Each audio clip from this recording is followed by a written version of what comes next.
Apa sih itu FLPP? FLPP atau Fasilitas Likuiditas Pembiayaan Perumahan adalah program kredit kepemilikan rumah atau KPR, subsidi dari pemerintah untuk masyarakat berpenghasilan rendah. Pengelolaan program KPR FLPP dilakukan oleh Kementerian Pekerjaan Umum dan Perumahan Rakyat melalui BP Tapera dan dananya berasal dari APBN. Tujuannya untuk apa sih?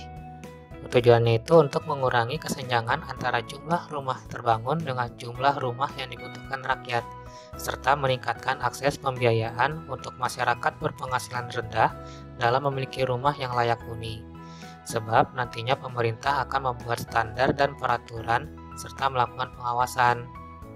Berbagai kemudahan yang ditawarkan dari program FLPP ini adalah mulai dari uang muka yang terjangkau, angsuran yang ringan, jangka waktu yang lama, hingga kesempatan untuk mendapatkan subsidi bantuan uang muka. Jadi, apa sih manfaat dari FLPP itu? Program FLPP menawarkan berbagai manfaat dan kemudahan dalam memiliki hunian. Pertama yakni uang muka lebih ringan dibandingkan KPR non-subsidi, yaitu mulai dari 1% dari harga rumah. Kemudian suku bunga atau margin lebih ringan, hanya 5%. Dan sifatnya itu tetap atau tidak berubah sepanjang masa waktu kredit. Lalu bebas PPN dan premi asuransi. Selanjutnya angsuran per bulan lebih terjangkau dan jangka waktu pembiayaan panjang maksimal 15-20 tahun dan dapat disesuaikan dengan kesepakatan antara bank pelaksana. Lalu bagaimana syarat-syarat mengajukan KPR FLPP? Seperti yang sudah dijelaskan sebelumnya, FLPP adalah skema pembiayaan yang diperuntukkan untuk masyarakat berpenghasilan rendah yang telah memenuhi persyaratan tertentu. Anda bisa mendapatkannya di bank yang bekerja sama oleh pemerintah seperti Bank Mega, Bank BTN, Mandiri, ataupun BCA, ataupun yang lainnya. Lalu apa saja syarat yang harus dipenuhi? Yuk simak sejumlah persyaratan bagi Anda yang ingin mengajukan KPR dengan skema Fasilitas Likuiditas Pembiayaan Perumahan atau FLPP.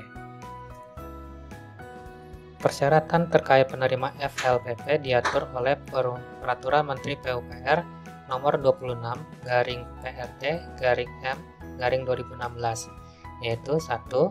Masyarakat berkewarganegaraan Indonesia dan berdomisili di Indonesia.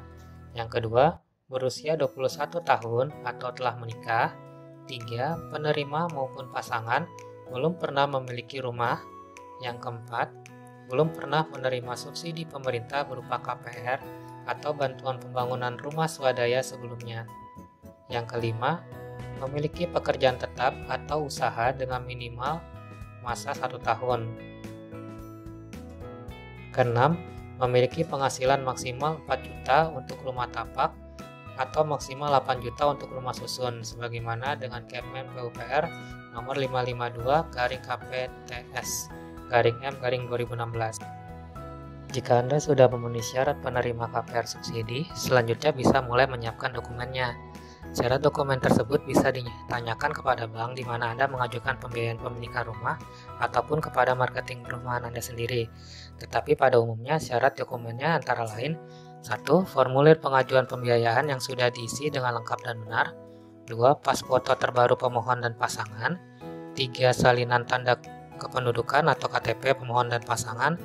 4. Salinan kartu keluarga, surat nikah atau surat cerai. 5. Dokumen pekerjaan jika pemohon karyawan tetap yang meliputi surat keterangan penghasilan, surat keputusan pengangkatan pegawai tetap atau surat keterangan kerja. Keenam, dokumen usaha jika pemohon wira swasta yang meliputi surat izin usaha perdagangan, tanda daftar perusahaan dan surat keterangan domisili serta laporan keuangan 3 bulan terakhir. Ketujuh, salinan nomor pokok wajib pajak dan atau surat pemberitahuan tahunan pajak penghasilan orang pribadi. Kedelapan, dokumen lain sesuai dengan ketentuan dari bank yang akan di KPR-kan. Setelah mengetahui persyaratan untuk KPR FLPP, selanjutnya Anda tinggal mengajukan pembiayaan kredit ke bank penyelenggara. Adapun langkah-langkahnya adalah sebagai berikut. Yang pertama, sebaiknya Anda melakukan survei terlebih dahulu sebelum mengajukan KPR FLPP. Hal-hal yang perlu Anda survei mulai dari lokasi, harga rumah, hingga track record developer. Survei membantu Anda dalam menemukan rumah perumahan bersubsidi yang ideal untuk kamu dan keluarga. Dan jangan lupa untuk booking unit ya, sebagai tanda keseriusan untuk mengambil rumah. Yang kedua, jika Anda sudah mantap memilih rumah subsidi yang akan dimiliki, selanjutnya bisa mulai pengajuannya. Anda bisa mengumpulkan persyaratan melalui developer rumah atau juga bisa mendatangi kantor cabang bank pelaksana. Lengkapi dokumen dan isi formulir pengajuan dengan benar. Pastikan seluruh dokumen yang sudah disebutkan di atas juga Anda serahkan dengan lengkap dan teliti ya. Nantinya bank akan melakukan verifikasi dokumen dan penilaian terhadap calon penerima oleh bank. Yang ketiga, selanjutnya Anda akan menerima pemberitahuan apakah pengajuan yang rumah Anda diterima atau ditolak. Jika diterima, Anda bisa langsung membayar uang muka rumah dan juga biaya proses KPR melalui bank. Nah, yang terakhir, mirip dengan pengajuan pembiayaan rumah pada umumnya, yaitu proses akad rumah. Anda akan mendapatkan undangan untuk melakukan akad pembiayaan dari bank pelaksana dan serat terima kunci dari developer. Jika pengajuan sudah diterima, pastikan Anda membayar angsuran tepat waktu ya. Demikianlah pengenalan terkait dengan KPR FLPP. Jika Anda berminat untuk mengambil rumah subsidi melalui KPR FLPP, Salah Gedang Regency membuka diri serta memiliki rumah ready stock yang cukup baik dan juga bisa dilakukan KPR menggunakan subsidi KPR FLPP. Jika Anda berminat, silakan hadir di kantor kami untuk melakukan survei atau bisa tanya melalui kolom komentar yang ada di bawah ini. Terima kasih.